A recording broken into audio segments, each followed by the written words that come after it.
బ్రెజిల్లోని పరాచీ నగరంలో స్థానికులు mud festival ను ఉత్సాహంగా జరుపుకున్నారు.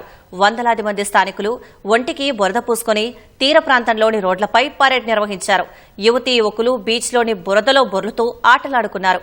సముద్రం ఒడ్డున పాటలు పాడుతూ నృత్యాలు చేశారు. ఎండలో ఒకరిపై ఒకరు బురదను విసురుతూ ఎంజాయ్ చేశారు. కొందరు మట్టిని తిన్నారు.